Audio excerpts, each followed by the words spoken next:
rev it up and welcome to Cars Yeah, show number 2186. Be prepared to be inspired.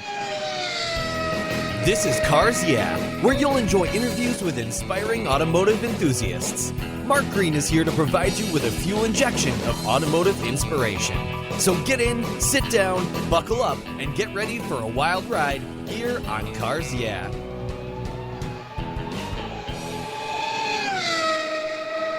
Hello, inspiring automotive enthusiasts, and welcome to Cars Yeah. Today I'm in beautiful Garland, Texas, with a very special guest by the name of Barry Wilson. Barry, welcome to Cars Yeah. Do you have it in gear, and are you ready to release the clutch? Let's get on it. Yeah, we'll have some fun. Lay some stripes down, as they say. Now, before I give you a proper introduction and we talk about this life around cars you've created for yourself, what's one little thing that most people don't know about Barry Wilson?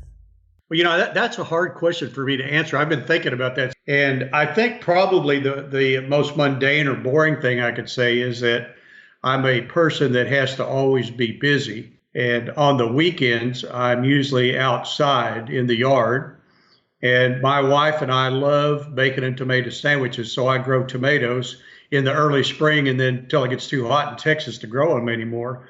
And the people that know that I do that are obviously coming around with their hands out for tomatoes, but the rest of my friends probably don't know that. Well, so that's probably my one and only thing that nobody else knows anything about me. Now there's going to be a line of people at your door looking for those tasty tomatoes. Yeah. My next door neighbor's wife just came back from a family visit in West Virginia, and she brought back the most delicious tomatoes. And he said, I'm convinced the only good tomatoes in the world are from West Virginia. The rest of them, the ones in the stores have no taste anymore. But you remind me of my grandfather in a way, Barry, because my grandfather grew up a true cowboy, a farmer and a rancher in Texas. And he didn't sit around very well. And I always think maybe I got a little of that from him. I didn't get to spend much time with him because I grew up in Southern California, so I rarely saw him. But a couple things I noticed when I did get to visit the farm, which was like going to an alien planet for me, was he was never sitting around because he's a farmer, right? I mean, they can't sit around. And he was always rubbing his finger and thumb together.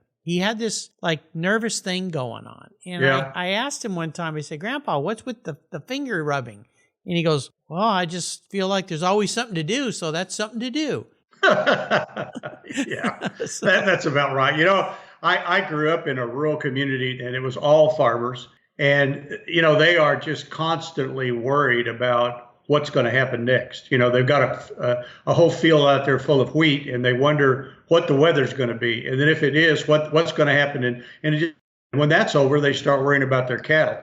And, farmers just have a kind of a rough life because most of what happens to them, they have no control over. Right. Yeah. So they're just at the mercy of Mother Nature, and whatever happens, and they better make the best of it. Well, it's true. He and my grandmother drove all the way from Texas to San Diego to visit us once. And that's a 3-day drive. That's a long drive. Yep. And they were there for about 3 days. And he said, well, we're going home today. And I said, well, Grandpa, you just got here. And he goes, yeah, Mark, but you know what? The cows and the horses, they don't take vacations. Yeah.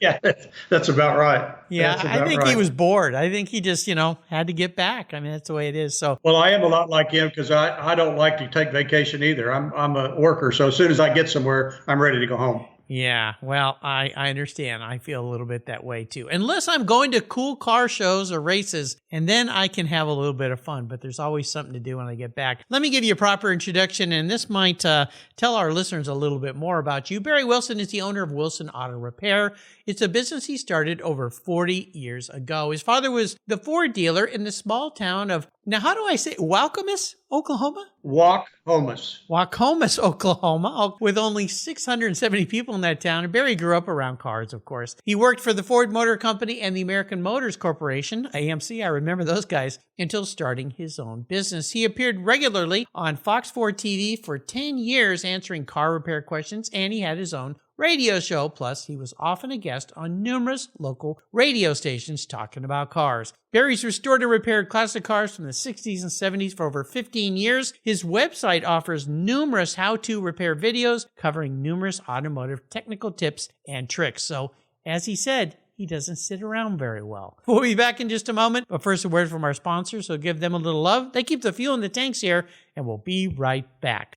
I've enjoyed the quality and variety of Lloyd's floor mats for decades now, and I'm super excited to report that Lloyd's Mat Store is now part of the Covercraft family of products. Car care that protects the things that move you. Lloyd's floor mats are the ultimate in quality and fit with carpet mats, all-weather mats, velour tex, Berber, classic loop carpet, and they're proudly made in the USA. They're designed and sewn with the highest of quality and offer custom fitment for almost any vehicle. There's a wide variety of styles, fabrics, and colors to choose from, and hundreds of licensed logos as well. Protect your vehicle's factory carpets from moisture, dirt, mud, snow, slush, anything that Mother Nature can throw your way. All of your options are quality made, easy to clean, they secure to the floor, and they look oh so good. Check out Lloyd's Mat Store for a wide variety of styles, colors, and options for your vehicle today. And I've got a special deal for you. If you use the code CARSYEAH, CARSYEAH at LloydsMatStore.com, you'll get $10 off. Just use the code CARSYEAH at LLOYDMATSSTORE.com, LloydsMatStore.com, Covercraft and Lloyd's Mats,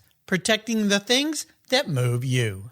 Fall is here, and you know what that means. Time to put a good coat of protection on your vehicle. I'm teamed up with Auto Geek, and they've been the leading source of auto detailing products, accessories, and expert knowledge for more than 20 years. What started back in 1997 as a small mail-order catalog company grew into a multi-website based e-commerce store, and that's what they are today. With a large online presence on its own website featuring close to 100 different brands, AutoGeek has grown to be the largest car care retailer in the country. AutoGeek's wholesale program serves accounts in over 30 countries, and its retail sector ships worldwide. If you want to protect your vehicle this fall, and you should, go to autogeek.net for the best product selection on the internet today and technical support. Autogeek.net is where I go for my detailing needs. That's autogeek.net. American Collectors Insurance is my go-to for collector car insurance, and it should be yours as well. But did you know they also insure your valuable collections of automobilia and other collectibles? If you're like me, you've invested in a lot of cool collectibles over the years. Those items are valuable, and if you were to lose them in a theft or a fire, well, try to get your normal homeowner's insurance to pay you what they're worth. Good luck with that. American Collectors Insurance provides you with assurance and confidence that your collectibles are fully covered. They insure a lot of items, including automobilia, wine, baseball cards, books, figurines, die-cast models, model trains, glassware, sports memorabilia, toys, and a whole lot more. American Collectors Insurance, they've been protecting us enthusiasts since 1976. They provide you with an agreed value insurance policy backed by a long history of taking care of their clients. Give them a call today for your personal agreed value quote at 866-ACI-YEAH. That's 866-224-9324. Tell them you're a friend of mine, Mark Rains here at Cars Yeah, American Collectors Insurance. Classic car insurance designed by collectors for collectors. Automotive enthusiasts just like you and me. That's American Collectors Insurance. So, Barry, we are back. So I'd love to talk a little bit about this business that you created. You're a rather mature guy like me. I didn't call you old. I'm not going to call myself old, but we've been around for a little while. I think you've been around a little bit longer than me, but you started this business you've been doing for many, many decades. And as you said, what else am I going to do? I'm not going to retire and sit around. I love what I'm doing. So talk a little bit about this business you built and how it's evolved over the years. Well, I one day found myself at my shop with the only business left that was working well, and that was my shop. And I realized that I might not be able to pay for my bills and support my family if I didn't go to work. So I just put my head down and started soliciting business and building opportunities for myself to get better. And as time went along, before I looked up, I'd been there 20 years. Wow. And I didn't really have the best location, still don't for that matter. I have to rely on who's in the neighborhood. And as time's gone by, my neighborhood's kind of degraded and people have gotten older. And as they say in my business, you want to be in a neighborhood where there's a lot of soccer moms because they are in their car driving all the time and they need to get them fixed right away. So as time went by, I got to about 2000 and cars started getting a lot better, up in the 80s and 90s. Mostly everything that General Motors and Ford made broke a lot. So there were a lot of opportunities there to fix them. So at about the year 2000, I looked around and realized that cars were now not braking. Where you needed brakes at 20,000 miles, you didn't need brakes anymore. Starters didn't fail. Air conditioning, my major business in the summertime in Texas, was now not there any longer. And I thought, what am I going to do? So I got a hold of R.L. Polk, and back then you could buy names, and I got a list of classic car owners in Texas. I made a flyer up and mailed it out, and it wasn't too much longer after that, I got 2 complete restorations in. So I still had mechanics, and none of them knew what a distributor or a carburetor was, because we were all doing distributors ignition with fuel injection. So I did those first 2 cars myself and restored them. Learned a lot, probably was a good thing for me. And then as time went by, it started just kind of creeping up and getting better and better, to the point where I just totally quit working on new cars and work on classic cars only. Oh, cool. There again, I can't mark that date or that time, but it was 15 or 20 years ago when that all started. And I've gone from, 2 mechanics to 12 with a body shop and a painter and, tools that I thought I'd never have to own, learning how to weld better than I ever thought I'd have to learn how to weld. And anything that was related to fabricating, I learned how to do. And it just all kind of evolved over time. And today I'm probably looking at 40 cars at my shop that I'm working on. Whoa! So, you're a great example, Barry, of teaching an old dog new tricks. Yeah. My hat's off to you, because a lot of times, and I've had a lot of older guests. I'll say older guests, more mature guests, retired people on the show, and it's very hard many times for people to change and stop and readdress something and pivot, as they call it in the new world, and do something different. But have you found with this change that your career, your business is more rewarding? Because I've got to think fixing cars is fine, but restoring cars, you're in a passion field now. Yeah. I really think, I think all the way back to when I was growing up in Waukomis, I was always intrigued by the used car lot.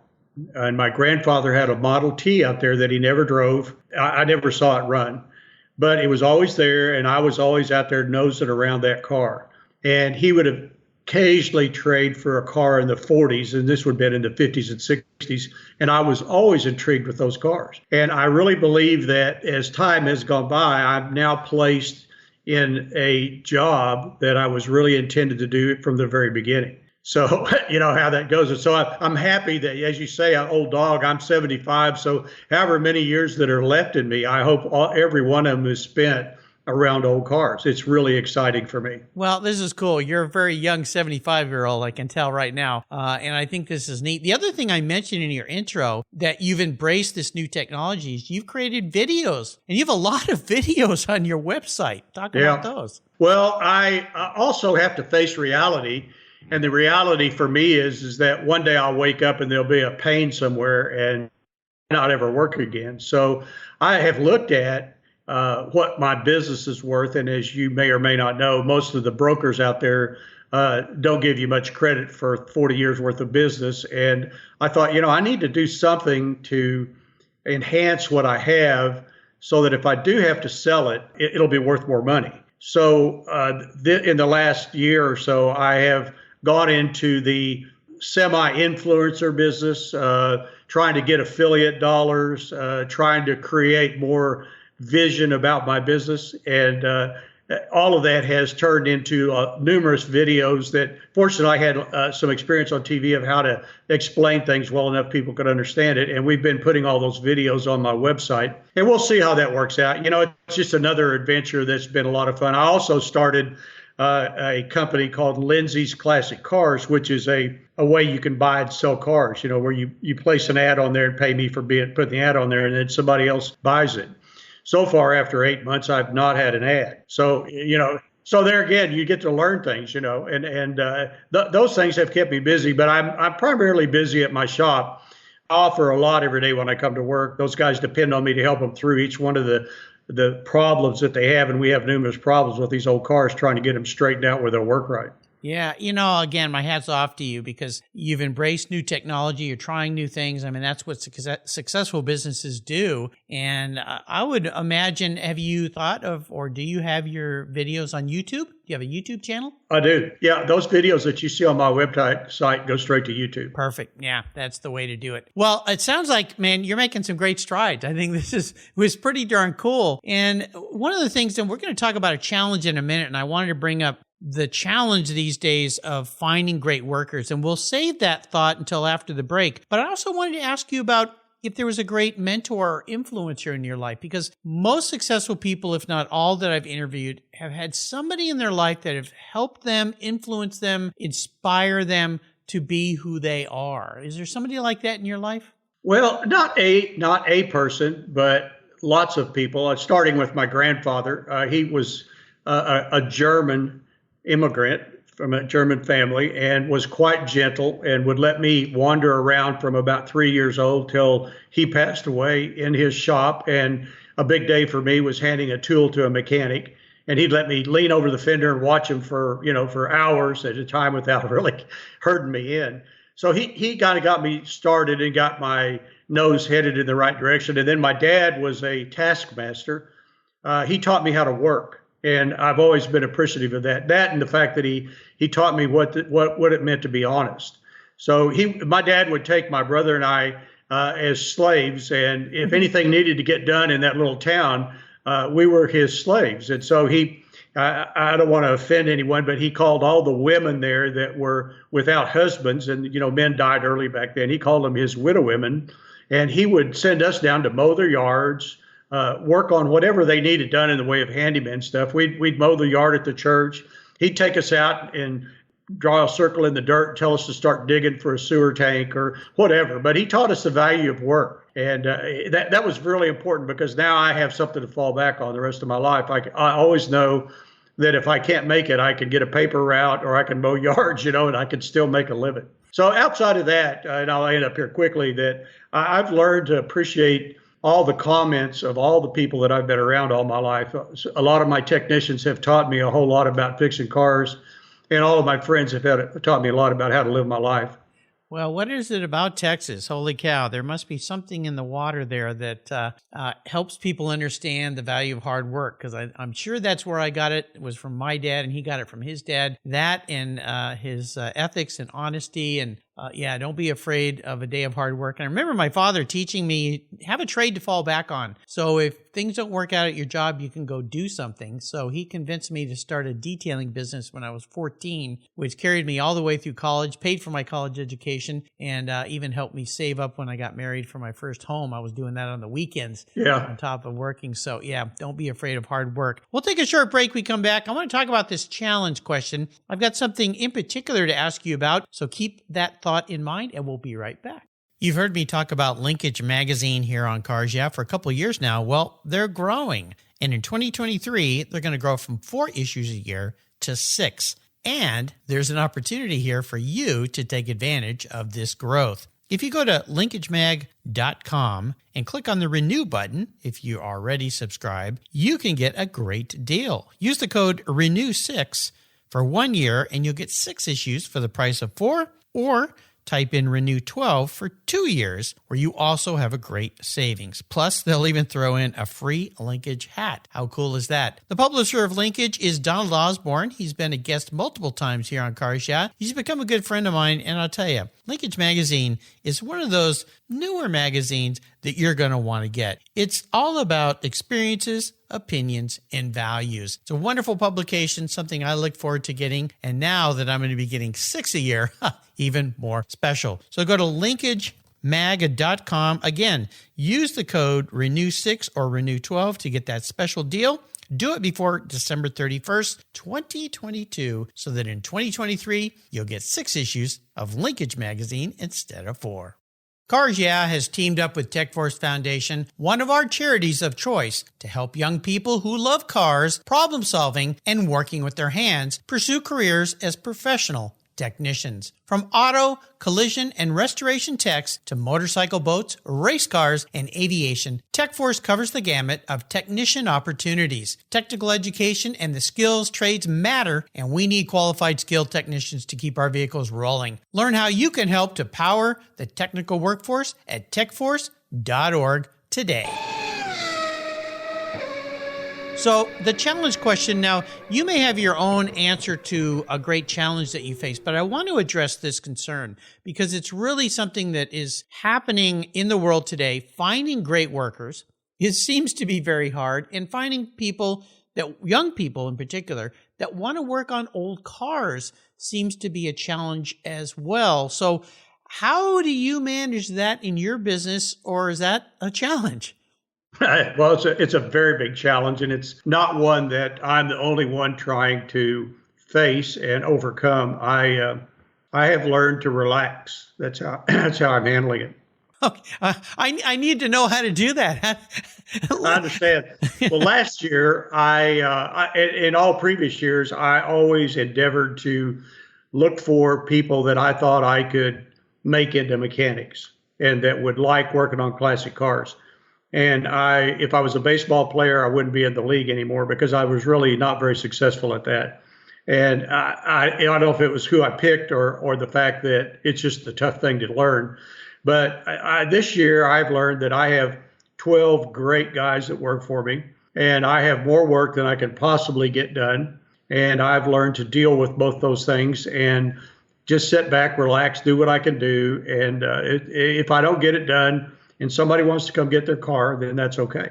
Okay, so now the big question I have for you is learning how to relax. Now, that statement may sound trivial to some people, but to people that are very motivated and driven, it is very hard to do that. So could you elaborate for our listeners? Because I know there's some people listening, and I'm one of them.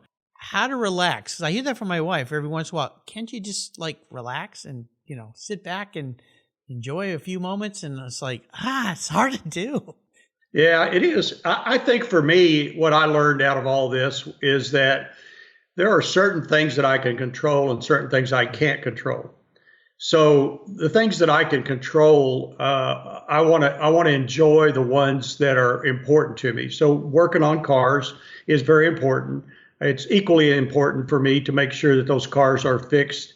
I don't ever say perfect, but every day I want to give it my very best effort to try to make it perfect. I don't concern myself too much with all the trivial stuff that's around me. Now, my wife is going to tell you that I'm nervous all the time and I don't do very well on Mondays, but I'm a whole lot better than I used to be. Okay. So I deal with it that way. I just know that I can only do so much during the day, and I'm very, very ambitious and motivated, but I can't do any more than I'm doing.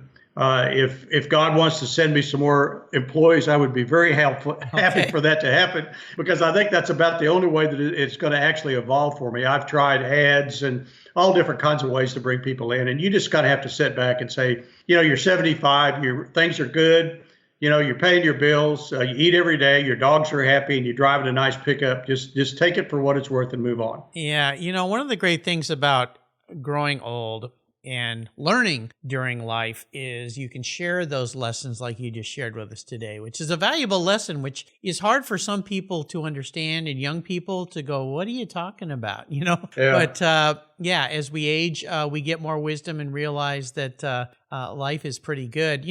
I have two charities of choice that I focus on here that might be of help to you, RPM Foundation and TechForce Foundation. These two organizations help show young people and even older people who want to change career paths. I've had a few guests on the show that they're in their 40s and 50s who completely changed their career paths and went into this world of automotive restoration. They help people find work there. So those might be two organizations to reach out to, and perhaps they and you can work together to find the right people to go towards your business. So you'll find those organizations easy to find: RPM Foundation, TechForce Foundation, but I can make some recommendations for you.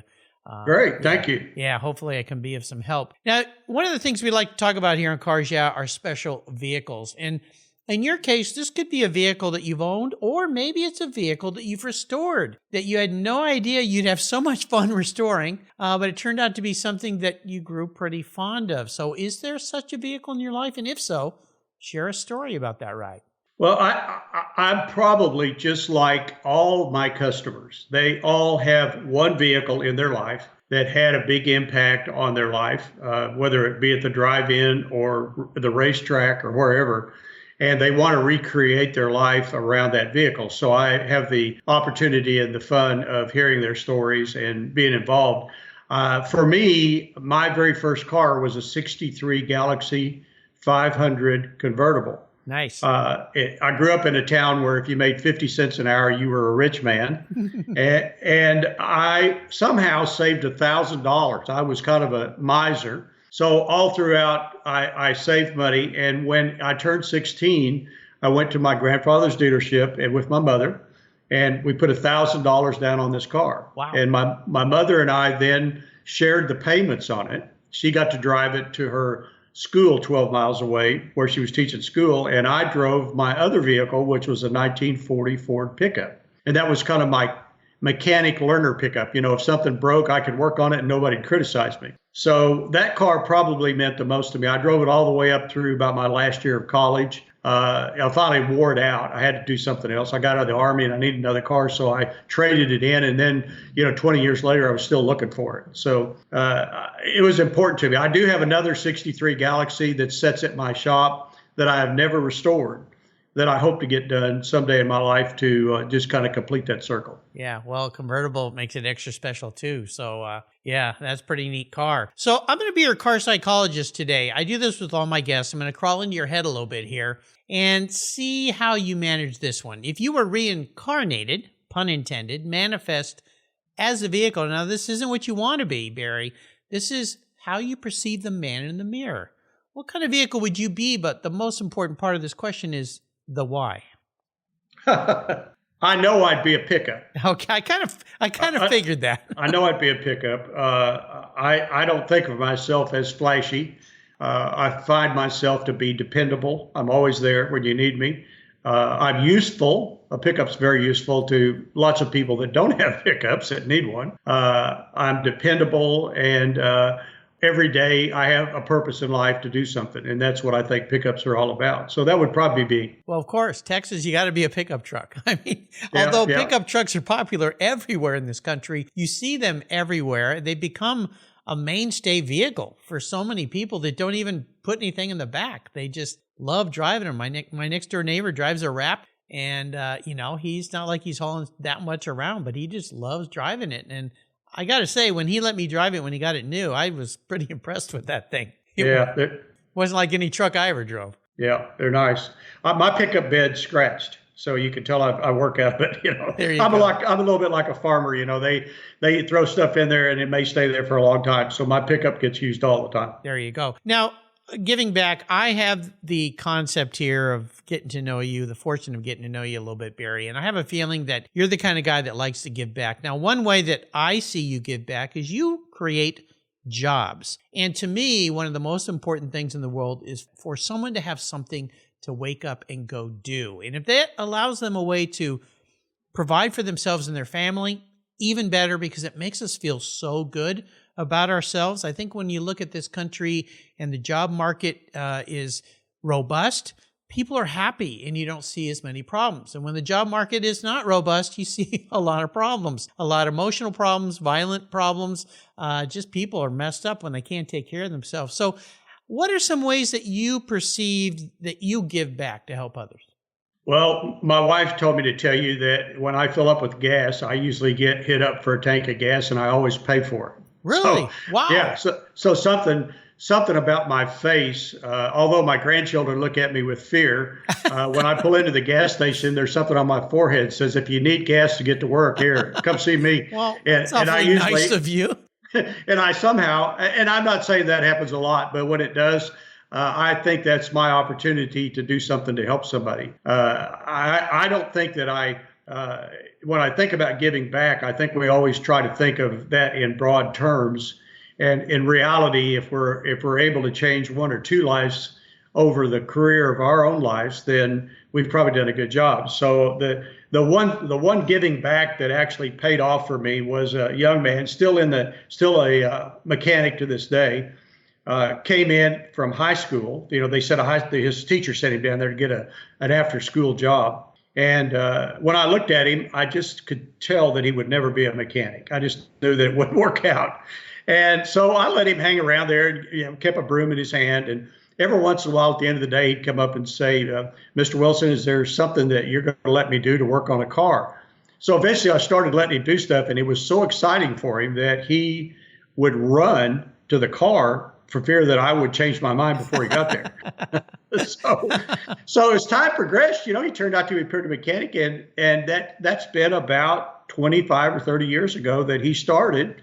He had a little Snap-on toolbox that stood about 2 foot tall that his uncle gave him, and his dad gave him a Z28 Camaro that was worn out to drive back and forth to work, which he still has in his shop, but he's never done anything with. And I think that I helped him get into a profession and a business and taught him a little bit along the way, and maybe changed his life, I hope. So if that's the only thing that I ever do in a positive sense, then I did something somewhat good to help him out. Oh, that's awesome. It goes back to just giving somebody a chance. Taking a chance on somebody, giving them an opportunity, then they've got to pick up the wrench and know how to turn it, or learn how to turn it, or ask the advice. But that's a pretty cool story. That's pretty darn nice. Yeah. I love it. Run to the job. Please don't change your mind, Mr. Wilson. That's so true. I love it. Now, how about a great book? We love books here at Cars Yeah. Is there a great book you'd like to recommend? I don't read. I'm sorry to say. I do read stuff about cars all the time. Wow. I'm always on the internet. Okay. I think I'm dyslexic. In fact, I was just visiting with a guy yesterday working on his car in his garage, and he said his son was dyslexic. And I said, I don't like to read either. And he said, well, you should read this book because it explains maybe what dyslexic means. So for that reason, it bothers me to have to read. But I do like to read articles. I like to be acquainted with all types of things. In Texas right now, as an example, we've had some electricity or power problems. I think they were related back to a storm. We're always thinking about water and utilities and roads and homeless people and all the problems that exist. And I like to somewhat think about that. Think of ways that we can help other people and maybe make suggestions on those lines. So that's how I consume my time when I'm not thinking about how I'm going to get a carburetor on a Pontiac to run better, I understand. One thing I recommend to people, and I've had a fair number of people on this show that say they are dyslexic, and I'll tell you some interesting thing. I found out my father was dyslexic when he was about 80 years old. I never knew it. He kept it a secret from everybody because he was so embarrassed about it. And I just kind of blew me away at the time. But one of the things that he got into were audiobooks and enjoying books listening. My wife is a voracious reader and she loves audiobooks. And I'll say this again. I keep saying it. I get people to email me going, I had no idea. Your local library will send you to your device free audiobooks. All you have to do is get a library card. Our taxes already pay for it. And if they don't have the book, request it and they'll get it so that you can get books for free via audio. It comes right to your phone. Quite an amazing thing. And I still have people today that go, I had no idea that libraries even still existed, but that they do that. So I'll offer that to you as an option maybe next time if you do take a vacation to sit on a plane and listen to an interesting book. I have a wife that talks more than I do, so I don't have to worry too much. She'll read and tell me what she read. Okay, you just got in trouble as she's listening to this. Yeah, she's not here, so I'm okay. Well, she might listen to the show, so but I'm going to leave that in, and we'll see how you can call me back and see how you manage that. Okay, thanks. It's the opposite here in this house. And my wife says that about me. Stop talking. So the Ultimate Drive, I'm going to enable you to go on the Ultimate Drive. Barry, today I am the benefactor. I'm going to park any garage. I'm going to park any car in your garage, any car in the world. You can take it for a ride. And here's the cool part. You can take anybody with you, even somebody who's no longer with us, somebody from the past, somebody who's deceased. Ultimate Ride for Barry, what does it look like? It would be my car, 65 Olds, 2-door Jetstar, 2-door hardtop. Okay. It would be with my wife, and we would leave Dallas and go north, and we would not go on the freeway. We would be on the 2-lane roads, and every small town that we stopped in, we'd probably visit some store, hopefully an antique store with junk that we could look at and then never buy anything, but then talk about it all the way to the next store. And we would probably try to end up at Mount Rushmore or Yellowstone. We've never been there. And enjoy that ride and spend all the time talking about things we've done together or our families or things we'd like to do. Well, I strongly urge you to go do that sooner than later. I think you'll find it refreshing and enjoyable. It's one of those things that we all talk about things we're going to do, and if we never do them, the day comes where we can't. Like you said, you wake up with a pain, and now you don't have the ability to do it. So my advice to you is take that trip. I'll try to take that. Okay, you'll try. That's all I can ask. You've taken us on a really fun ride today, Barry. You've been a delight. And I'll tell you, listeners, what I do here at Cars Yeah is like Forrest Gump's box of chocolates. I never know what I'm going to get. Most people I've never met before. Barry, you have left a great taste in my mouth. You're a sweet man, an awesome guy, and this has been a real delight. Before I let you go, could you share some words of inspiration, wisdom, or advice, given your mature years and all the knowledge that rests in your head? I'm going to tell you a story to end in. I in the process of making my shop work, bought a book of cassette tapes that I would listen to on the way to work. And one of the stories was about a man that had convinced some investors to let him mine for gold in California. And he got out there, and after 5 years of digging dirt and chopping rocks, he found nothing. And he called the people that he had invested and said, I've wasted your money and your time. I'm going to sell all the equipment. You can have whatever's left. I'm walking out today. And he did so. And along comes another man that buys all his equipment, goes in there, digs 5 feet more, and finds gold. Finds gold. Yeah. So you remember that about your life. You never know what's around the corner. If you have a good attitude, you can always accomplish something. I've seen a meme online of that same thing where there's a shot like a guy digging in the ground. You can see, and he finally gives up, and just another pickaxe swipe ahead is the gold mine.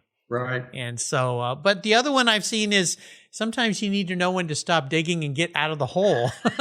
Yeah, I guess so. Yeah, there's 2 ways about that. How can people learn more about your business, Barry? I'm on the website, wilsonauto.com. My blog is also on there, and I also have a newsletter.